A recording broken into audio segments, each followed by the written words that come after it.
here's a story that happened to me. I used to live in Bnei Brak.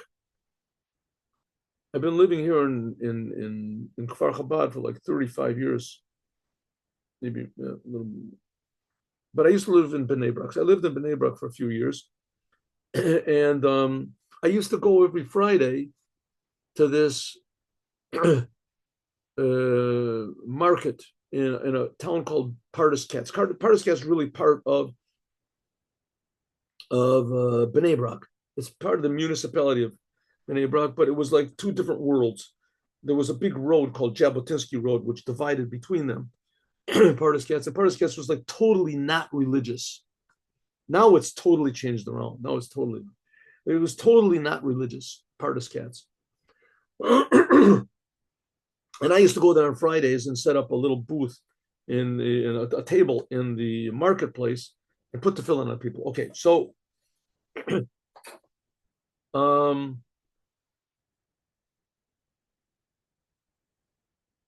oh yeah, so one day a soldier came and I said to him, "Would you like to put on?" I'll tell you two stories.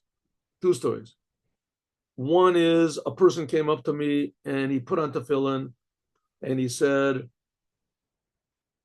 "Wow, I want you to know that because these tefillin are good luck for me. Good luck.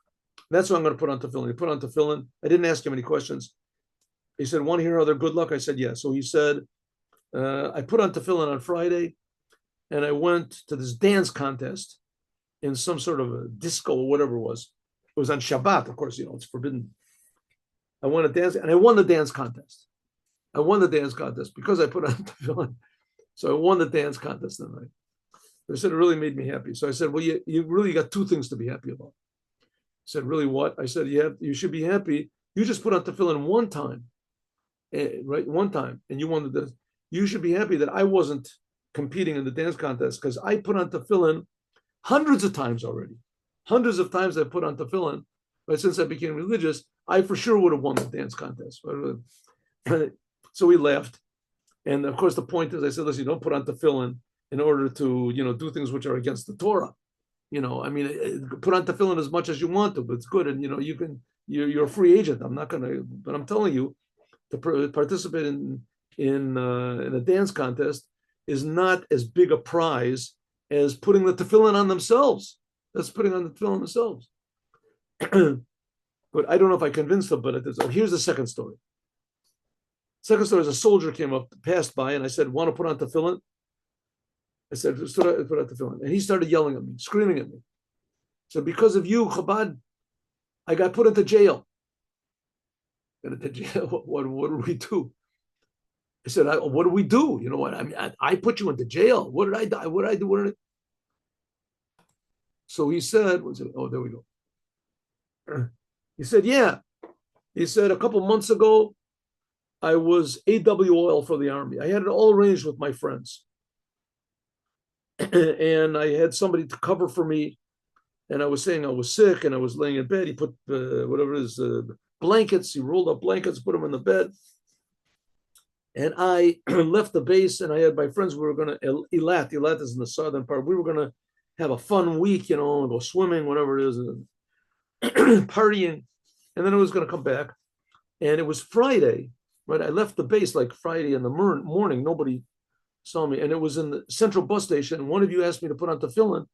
And I put on tefillin, and the military police saw me, and they recognized me, and they came and they asked me for my ID, and they called up and they found out that I was ID, and I had to sit 30 days in prison because of you, because I was there. But he was yelling at me. He was very angry. So what is this? I put on tefillin because of that. I was sitting in prison. So I didn't know what to say, I didn't know how to get rid of this fellow, because he was like really adamant. So he said, "You got any excuse? Yeah, what are you going to say?" So I just looked at him and I said, "Want to put on tefillin?" And he said, "Okay."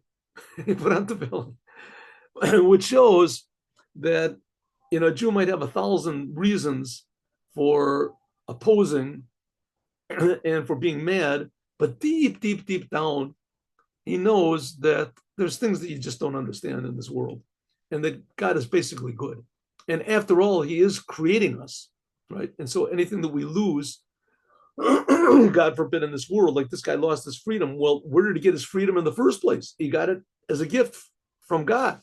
So that doesn't explain the pain in the world, but at least it takes a little bit away from the pain, that it's not all pain, right? It's not all bad in the world. Let's say 50% of it is bad. And if you start looking at it, you realize it's not really 50% bad. Maybe 10% is bad. And then it gets less and less the more that you examine it. Have a good day with Mashiach now. See you all tomorrow, God willing, 8:15 in the morning.